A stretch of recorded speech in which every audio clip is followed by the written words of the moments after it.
s'il vous plaît, pour l'instant, utilisez la destination de Montpellier, Auvergne-Combat. Par autocar de la gare routière travée F, correspondant à la destination de Aubenas. Par autocar de la gare routière travée H. Merci.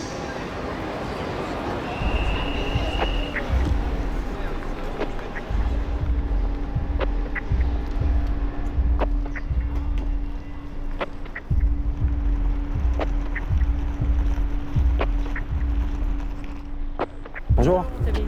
Ça va? Vous allez bien? Très bien. Vous? Enchanté de vous rencontrer. Merci. Merci de venir. Merci. Il fait froid aujourd'hui, hein? C'est l'hiver. Cette saison. On a pris l'habitude d'avoir des hivers chauds, alors que non, c'est normal qu'il fasse froid.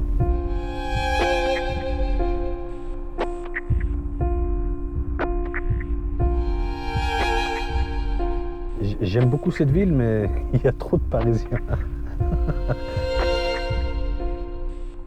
Quelles mémoires avez-vous de Paris? Les souvenirs de ma détention, de mon jugement, ça s'est plutôt bien passé. C'est une période finalement qui m'a permis de réfléchir à nouveau.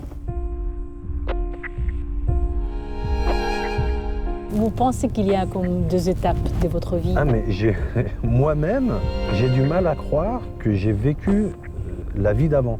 J'ai l'impression d'avoir eu plusieurs vies en fait. Une vie dans mon enfance, une vie dans mon adolescence, une vie dans ce parcours radical.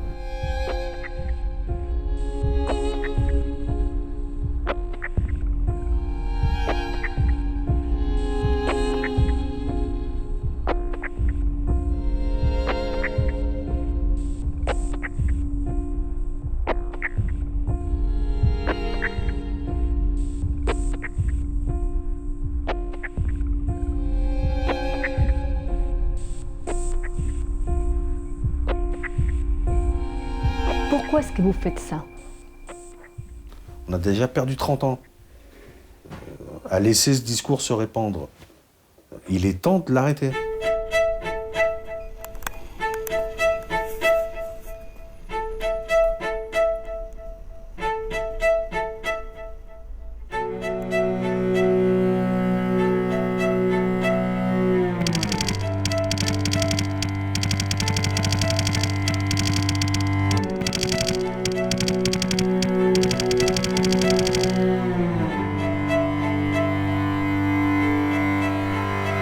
Pourquoi portez-vous une casquette et des lunettes de soleil? Quand on quitte ces groupes, quand on tourne le dos à ses anciens camarades, on sait qu'on est vu comme un traître. Et un traître pour quelqu'un qui a connu cette idéologie, c'est encore plus grave. C'est encore plus grave, c'est quelqu'un qui mérite la mort.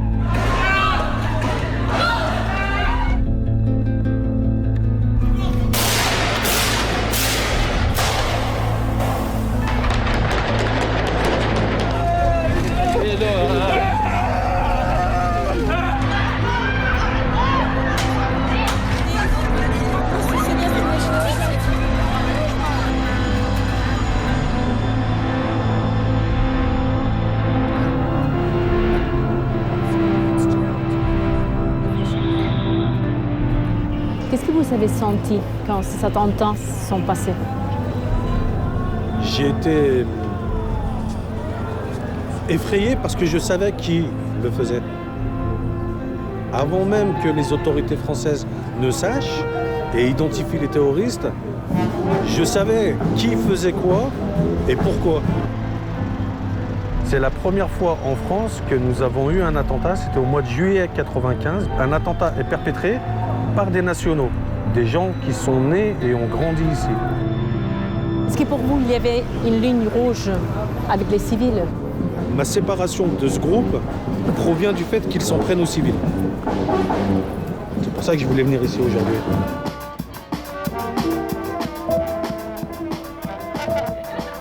Comme j'ai refusé d'assister aux attentats, Le GIA m'a condamné à mort. 8 muertos y más de 100 heridos. Hora punta. Una céntrica estación del metro de París. La custodia el arcángel San Miguel, que derrota a Satanás. Cada atentado está cargado de simbolismo. Nada se deja al azar.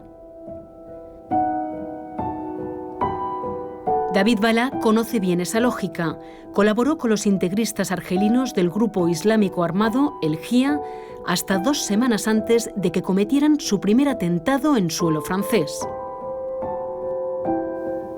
Et quelle a été votre participation dans les attentats de 1995? J'ai fourni des enveloppes. J'ai été récupérer de l'argent, des livres sterling et des dollars en Allemagne, que j'ai ramené en Belgique. En Belgique, j'ai ramené des faux papiers. J'ai fait circuler des gens. J'ai fait circuler des armes. Mais pour nous, j'ai quand même participé à la mise en place de ce réseau jusqu'à la fin du mois de juin 1995. Réseau qui passera aux attentats à partir de juillet sur mon territoire, en France. Moi, j'ai été arrêté dans le cadre de ce qu'on appelait les filières de recrutement pour des jeunes qui voulaient se rendre en Irak. Mon rôle, ça a été toujours le même, un petit peu, depuis que j'ai fréquenté les groupes djihadistes, ça a été d'encourager, de cautionner les départs. J'ai été arrêté le jour du départ de 2 d'entre eux, dont Chérif Kouachi. J'ai été condamné à 6 ans de prison. Farid Benyetou reclutaba nuevos combatientes a través de la red de Buttes-Chaumont. Así se llama este parque, al que los yihadistas venían a correr y a entrenarse. Le sport, c'était quelque chose de très important pour les djihadistes. On fait beaucoup de sport en cours de promenade parce qu'on se prépare physiquement pour le djihad. Donc ça a vraiment un sens, c'est pas juste une condition physique, c'est vraiment, il y a tout un message derrière, toute une philosophie. Farid estudió a fondo esta ideología para propagarla mejor. Captaba a jóvenes dispuestos a luchar en las filas de Al-Qaeda. Allí envió a decenas de chavales franceses, aunque él nunca pisó Irak ni tomó las armas.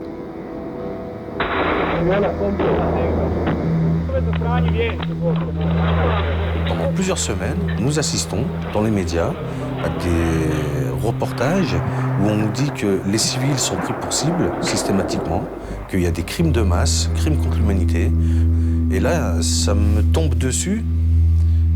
Je ne supporte pas l'idée que l'on puisse faire subir ça à un peuple en Europe, qu'il soit musulman ou pas, peu importe, réellement. C'est pour moi insupportable. Et là, je me dis, bon, puisque personne ne réagit, je vais aller combattre sur place. Años antes, en su adolescencia, David Bala se convierte al Islam. Encuentra en sus vecinos musulmanes los valores y el calor del padre que nunca ha conocido. A los 16 años abandona los estudios. Coquetea con la delincuencia. Después del servicio militar decide volver a estudiar, pero entonces llega la guerra de los Balcanes.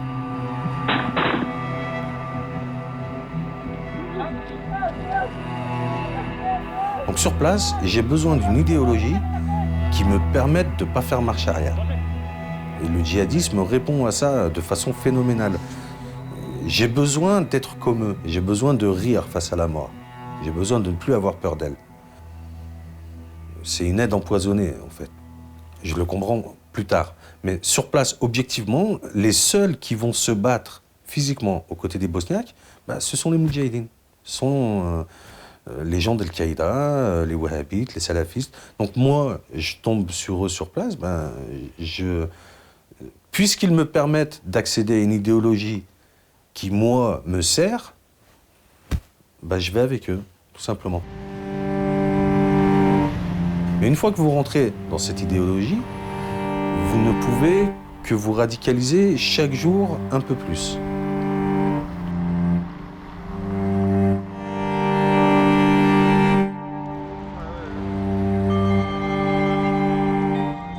Il faut bien penser que la radicalisation est une chaîne de production. Chaque maillon ou chaque palier va vous amener au suivant. Dans ma famille, on a toujours grandi dans la religion, dans la pratique de la religion. Et à l'adolescence, j'ai vu mon père sombrer dans l'alcool. Et à partir de là, c'est vrai que mes repères se sont un peu effondrés. Et pour moi, la religion, c'était vraiment quelque chose qui pouvait me sauver. Parce que moi, je me suis vraiment tourné à la religion, vraiment dans la pratique de la religion, à partir de l'adolescence. Quand j'ai vu mes copains qui commençaient à sortir en boîte de nuit, qui commençaient à boire de l'alcool, moi, je ne voulais pas faire les mêmes erreurs, je ne voulais pas être tenté par les mêmes choses que eux.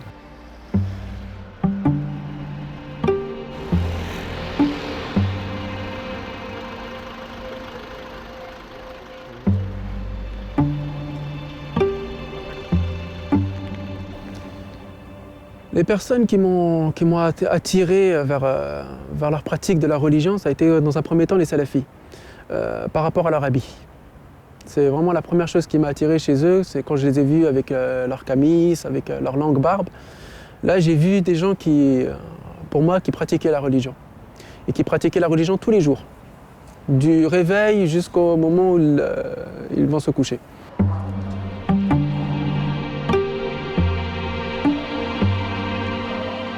Et c'est comme ça que je voulais pratiquer la religion, c'est comme ça que je voulais devenir.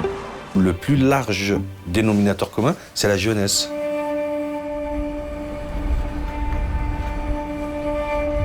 Les recruteurs de Daesh ou d'Al-Qaïda ou de tous les groupes islamistes savent très bien que les jeunes portent en eux un esprit révolutionnaire.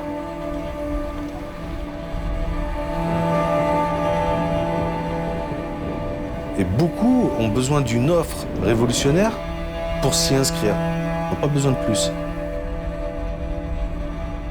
800 jóvenes dispuestos a enrolarse en el Estado Islámico han pasado por las manos de Dunia Bouzao. La antropóloga acude a nuestra cita con protección policial. Dirige el Centro de Prevención contra las Derivas Sectarias ligadas al Islam, que ahora se dedica a la investigación y formación. J'ai vu ce qu'on appelle, nous, dans notre équipe, les fils invisibles de la radicalisation, c'est-à-dire les petits pas. S'ils adhèrent à ce projet, eh bien, tout va être réglé dans leur vie. Plus de peur, plus d'angoisse, plus de pauvreté, plus de trahison, plus d'injustice. On leur propose vraiment une utopie individualisée.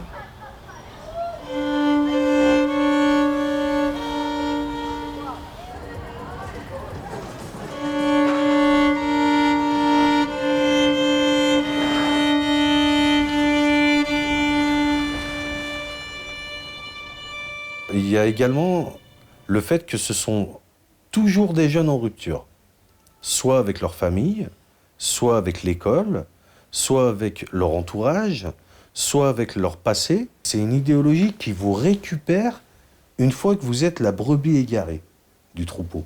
Ce que j'ai trouvé aussi, surtout quand j'ai rencontré les djihadistes par la suite, c'était aussi de donner un petit peu un sens à ma vie. Parce que c'est vrai que j'avais pas forcément de but. Et là, je savais pas encore avec les djihadistes qu'est-ce que je voulais faire plus tard, mais au moins je savais que j'allais faire quelque chose qui allait aider le monde à aller mieux. Donc ça donnait vraiment du sens à ma vie, ça donnait vraiment, ça me valorisait. L'État islamique proposait un statut à des gens qui n'avaient rien. L'État islamique proposait du pouvoir à des gens qui n'avaient rien. L'État islamique proposait une jouissance à des gens qui étaient en situation de frustration. Donc il proposait une revanche à des égaux froissés, humiliés. Et ça fonctionne en France, ça fonctionne en Tunisie, ça fonctionne dans tous les pays. Vous avez des gens à qui, si vous leur promettez une revanche sur toutes ces frustrations, vont dire oui, ok, ça va les intéresser. Decenas de jóvenes seducidos por el Daesh han confiado sus secretos a este periodista. En contextos tan distintos como Túnez y Francia, la maquinaria del yihadismo los ha atrapado con una rapidez insólita. Aujourd'hui, on a du mal à croire que des familles n'aient pas vu que leur enfant se soit radicalisé et soit parti en Irak ou en Syrie. Mais si, ils peuvent très bien passer à côté. Moi, dans ma famille, ils ne l'ont pas vu venir. De plus en plus, je m'isolais tout seul dans ma chambre. Je ne leur parlais plus. Bon, on se voyait quand même au moment de manger, mais je restais très peu de temps. Juste 10 minutes et puis je repartais. Dans ces processus progressifs que c'est la radicalisation, quels sont les signes d'alarme? Quand quelqu'un commence à pratiquer un islam qui le rend nerveux, qui le coupe de sa famille, qui le coupe de ses amis, là, il y a quelque chose, attention. Si en plus il fréquente toujours les mêmes amis, toujours la même mosquée, attention. Si dans une mosquée, vous voyez une classe d'âge moyenne, entre 40 et 50 ans, ça va. Si vous voyez une mosquée où il n'y a que des jeunes, ah, là, il y a un discours bizarre. Pourquoi il n'y a que des jeunes? Pourquoi les vieux n'y vont pas dans cette mosquée? Parce qu'ils ne reconnaissent pas leur islam traditionnel. Ils entendent l'islam wahhabite ou salafiste, qui est un islam de rejet, de rupture. Là, j'avais un groupe avec moi au quotidien, donc on pouvait se voir tout le temps, tous les soirs, après les cours, on allait dans les appartements, on donnait des cours de religion, c'était pas dans les mosquées, c'était dans les appartements. Donc ça me permettait d'avoir une pratique plus soutenue et de se serrer les coudes entre nous. Quand les recruteurs commencent à parler avec le jeune, ils vont lui dire « tous les adultes te mentent, Dieu t'a choisi pour que toi tu comprennes le vrai message pour régénérer le monde, toi tu as une mission ». Il leur parle 200 fois par jour, 200 textos par jour, toute la journée ça pianote sur les téléphones, tout ça. À la fin, il commence à se méfier de tout le monde, il devient paranoïaque. Et le seul espace où il se sent rassuré, c'est le groupe radical.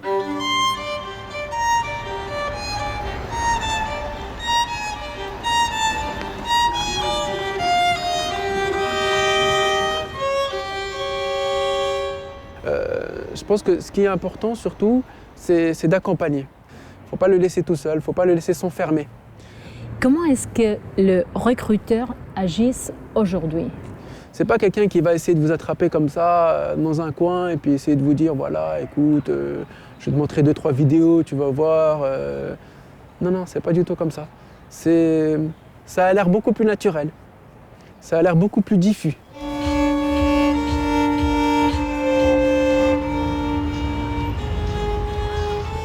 Et en réalité, tous ceux qui rentrent dans les groupes djihadistes deviennent eux-mêmes des recruteurs après.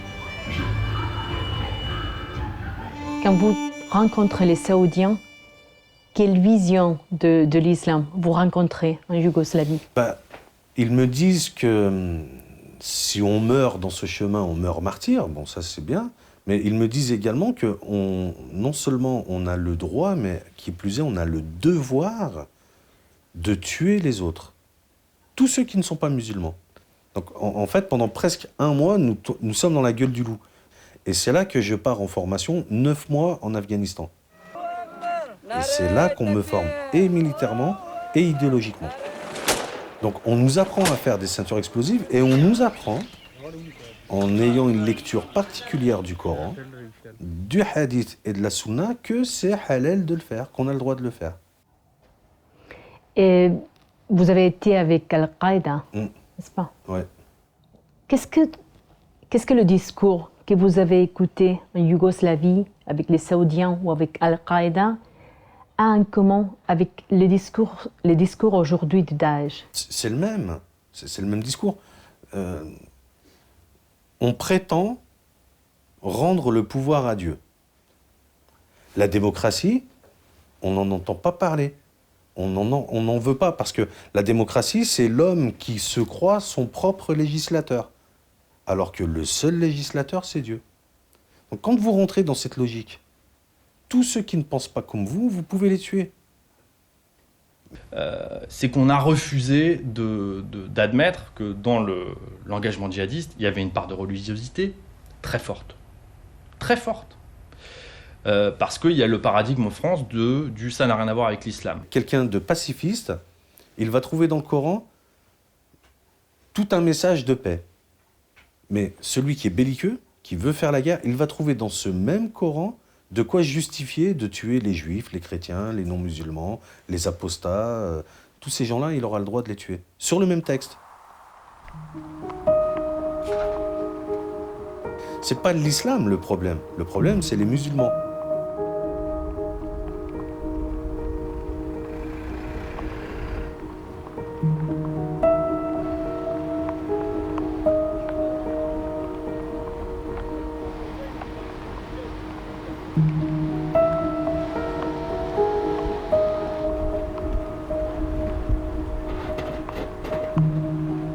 Cantonné dedans, pourquoi est difficile de fuir? Qu'est-ce qui vous attache le plus au groupe djihadiste? Quitter l'idéologie djihadiste, c'est voir tous ces repères s'effondrer.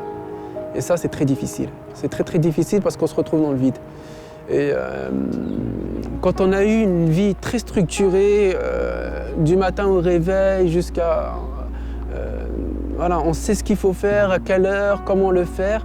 Et là, se retrouver à devoir réfléchir soi-même, à devoir prendre ses propres décisions, c'est tellement déstabilisant, ça fait tellement peur que le premier réflexe, en réalité, c'est de retourner vers le groupe. Bonjour tout le monde. Vous n'aurez pas peur, non? Vous n'allez pas faire pipi dans votre culotte?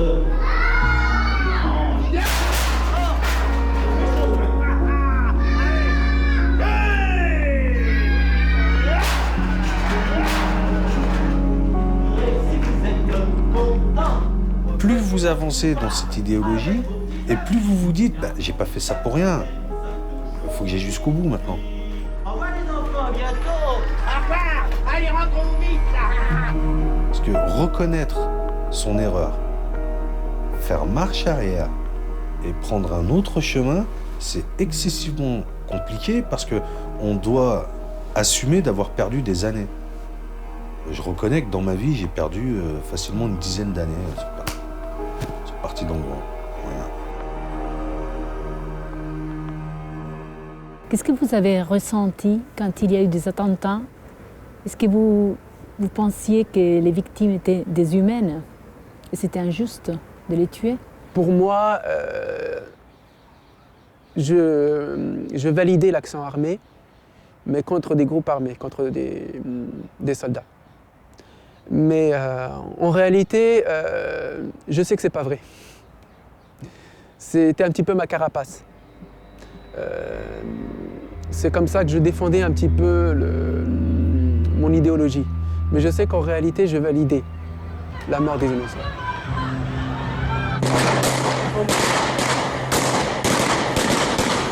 Pour être honnête, je l'aurais quand même justifié en disant de toute façon, ces gens-là, ils ne sont pas innocents. Ils ne sont pas innocents.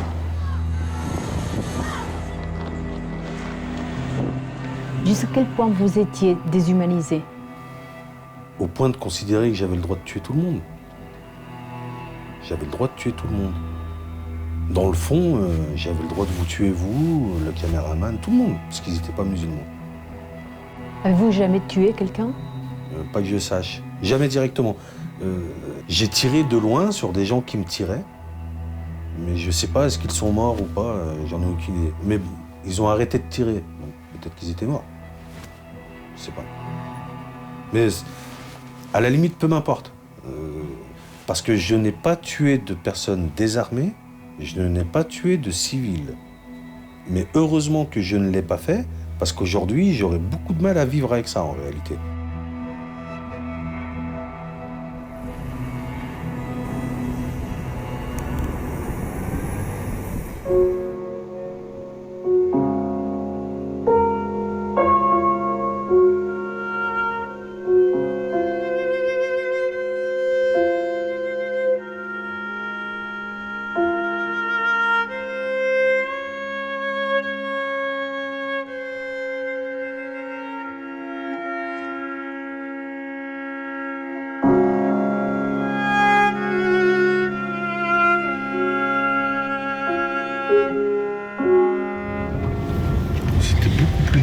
Avant. Ça a été nettoyé, le mur de façade. Parce qu'avant, il était très noir.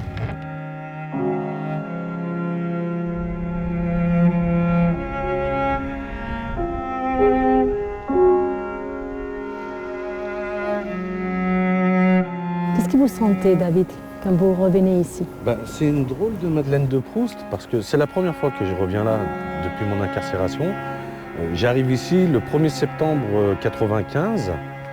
Et finalement, ça me laisse de marbre. Ça ne me fait pas d'effet. Mais pourtant, vous avez fait ici le déclic. C'est là que se déroulera le déclic, effectivement, parce que finalement, je me suis trouvé dans un endroit qui m'a permis de réfléchir, de me poser et de commencer ma réflexion sur mon trajet. Paradoxalement, La prison m'a libéré de cette idéologie. C'est étrange pour moi, c'est la première fois que je le vois de l'extérieur.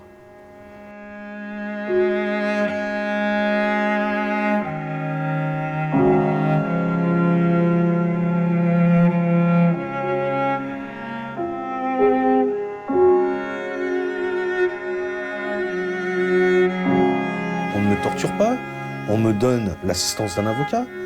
Et là, je commence à me dire, mais mes anciens frères, il y a quelques semaines, m'ont condamné à mort et veulent me tuer par tous les moyens. Et ceux que je considérais être mes ennemis me traitent humainement.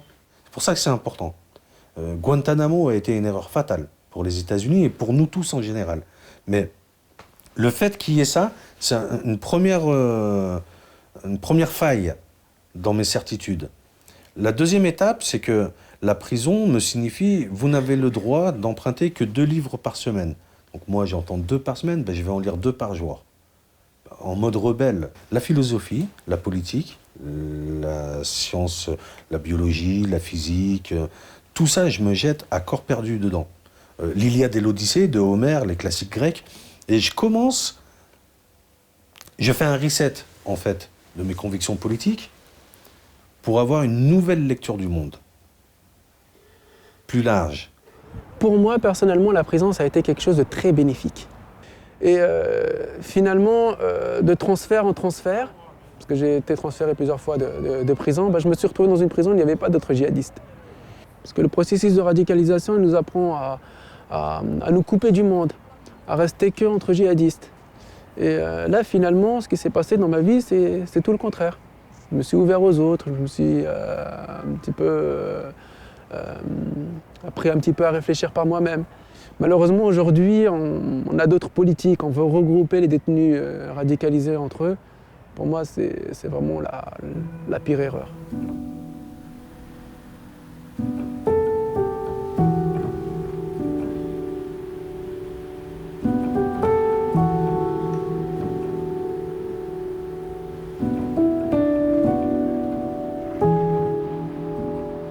A Farid le incomoda que le grabemos en su barrio. Aún así, accede. En el distrito 19 de París conviven distintas culturas y religiones. Una mezcla que le da una lección de vida. Après ma sortie de prison, je pense que ça a été surtout le plus important avec mes voisins juifs. Les gens de mon groupe commençaient à se méfier de moi. Et mes voisins juifs, par contre, c'était tout le contraire. Ils m'accueillaient chez eux. Ils m'ont accueilli chez eux à bras ouverts, comme si de rien n'était. Comme s'ils voulaient me dire que c'était possible de passer à autre chose. Finalement, le système judiciaire français donne une deuxième chance. On n'a pas été condamné à perpétuité. On a été condamné à une peine et puis ensuite on nous a mis dehors. Donc c'est qu'il y a une deuxième chance, c'est qu'il y a une possibilité de réinsertion.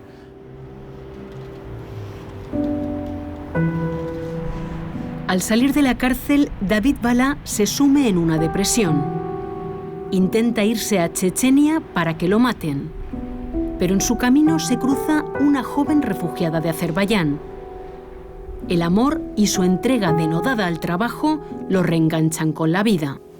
Donc, elle me permet, moi, de m'inscrire dans une relation de couple avec quelqu'un qui m'accepte dans mon intégralité, même avec ce passé-là.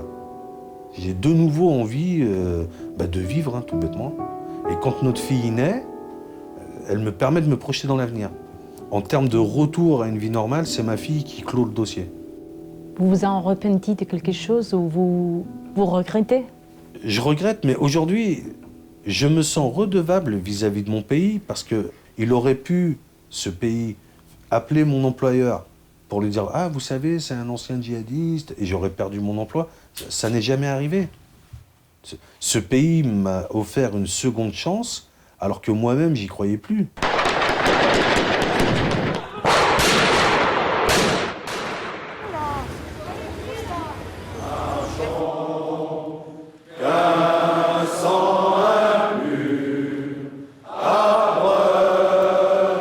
Comment ça a changé votre vie avec l'attentat au Charlie Hebdo?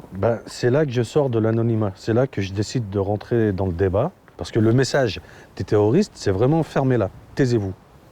La liberté d'expression, c'est fini. Le droit au blasphème, c'est fini. Et la caricature, la gaudriole, la moquerie, les guignols de l'info, ça fait partie de la culture française. On ne peut pas se départir de ça.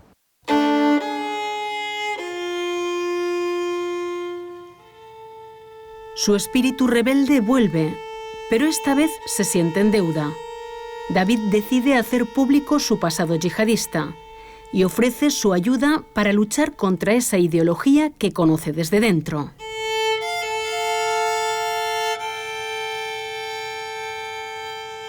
Par exemple, lors du procès d'Abdelkader Mera, le juge lui demande « Mais quel type de musulman êtes-vous » Et il lui répond « Moi, je suis juste simple musulman, je respecte les 6 piliers de l'islam. » C'est passé un peu à côté sur le moment. Mais en islam, il y a 5 piliers. Et quand on dit qu'il y en a 6, le 6e, c'est le djihad. C'est forcément le djihad. Donc, ce gars-là, avec cette phrase-là, nous dit qu'il est encore à fond dans cette idéologie. Il peut prétendre l'inverse, mais non.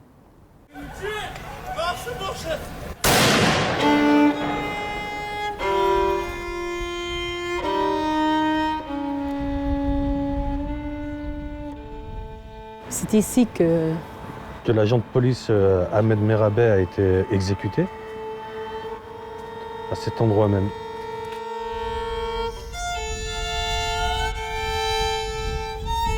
Ahmed Merabet era francés y musulmán. Lo asesinan los autores de la matanza en la revista satírica Charlie Hebdo, los hermanos Sherif y Saïd Kouachi. Su mentor, quien los había guiado hacia la yihad, fue Farid Benyetou.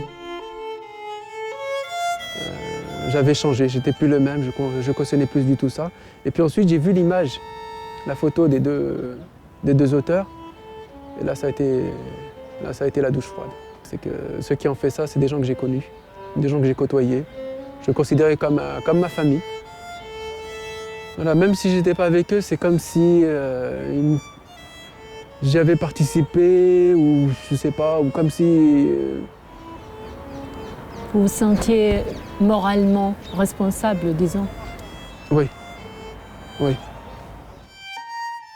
Farid Benyetou est venu me téléphoner et il m'a dit « Je sais que j'ai encore une dette envers la société. » Du coup, je lui dis bah, « Viens, on va te donner une chance. » Parce que depuis 6 ans qu'il est sorti de prison, il n'a jamais pu travailler.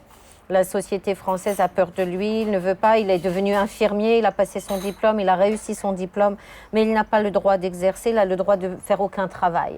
Je l'ai embauché parce que je voulais qu'il m'aide à former les policiers. Qui de mieux a vu Daesh dans les yeux? À part ceux qui vraiment ont cru en eux, ont été donné leur vie là-bas, même Al-Qaïda. Et pourquoi vous le faites confiance? Est-ce que vous êtes sûr? Parce qu'il donne les secrets. Quel est son intérêt à donner les secrets? Je vois pas, ça le met en danger et lui, il n'aura jamais de protection. Hein. Quel intérêt? Si ce n'est de sauver des vies, si ce n'est de dire à la police, voilà, là, faites attention, ici, là, il y a un danger.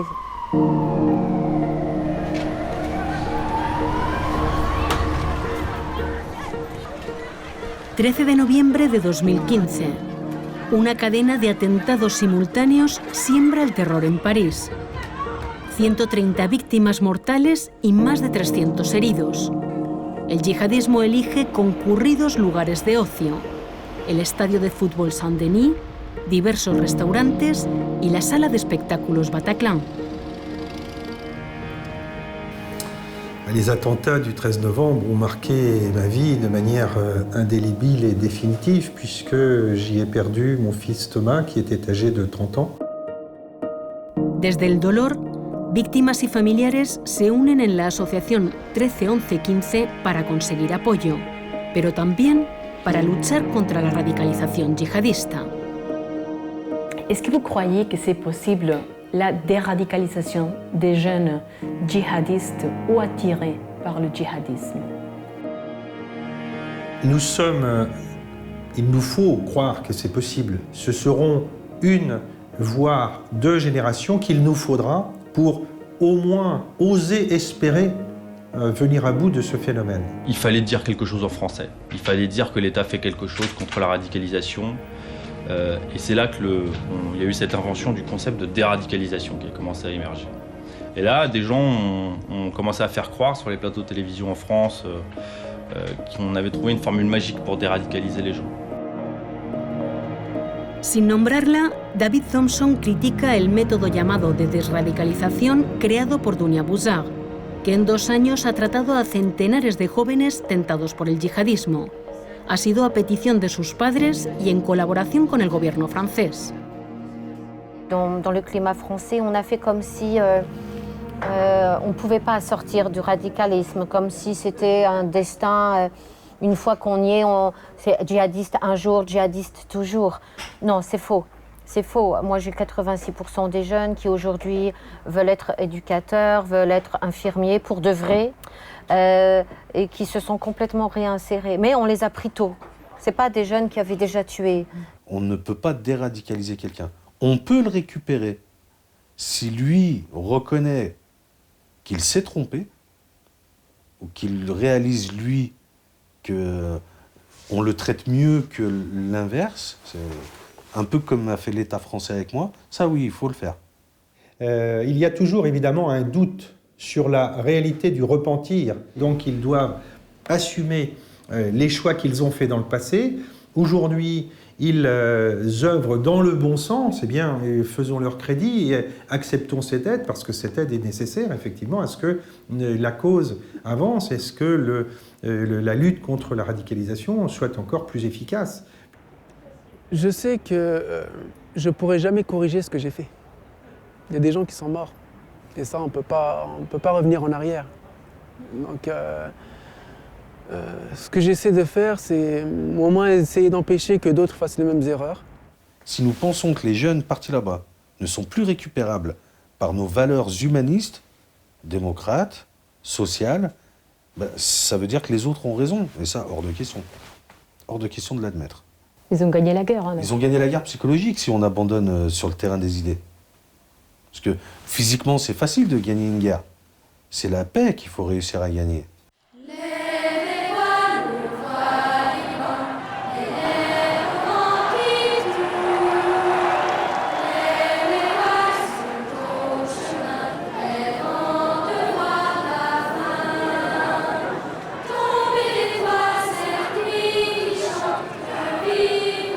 Ça a été la meilleure réponse, à mon sens. C'est pour ça qu'on parle de l'esprit du 11 janvier, parce que c'est celui qui a démontré aux terroristes que vous n'arriverez pas à nous diviser. Pour moi, c'était important d'être là aujourd'hui, parce que c'est ce qui nous réunit tous en France, c'est cette appartenance à notre citoyenneté qui est garantie par la République.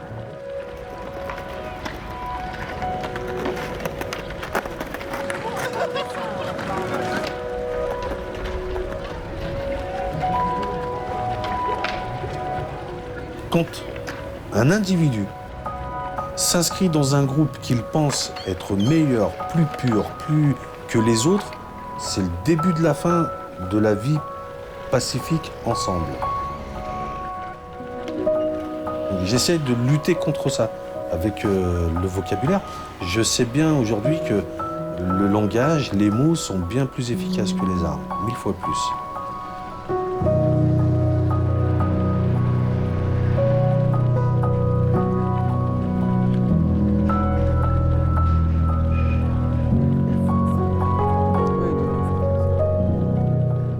Oui, en défendant ces idées, j'avais tué, même sans prendre les armes. Le lien entre mes idées et les meurtres s'imposait. On a forcément du sang sur les mains quand on transmet l'idéologie djihadiste.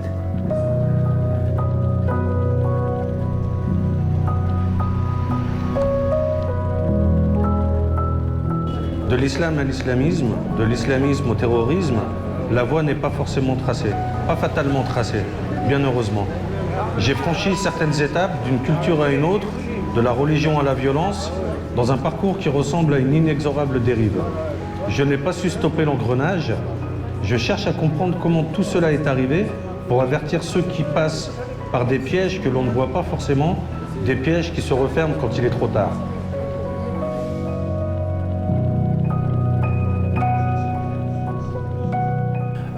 On sait très bien qu'il y a une espèce de désespoir. En fait, la seule question que les gens se posent, c'est quand est-ce qu'aura lieu le prochain attentat?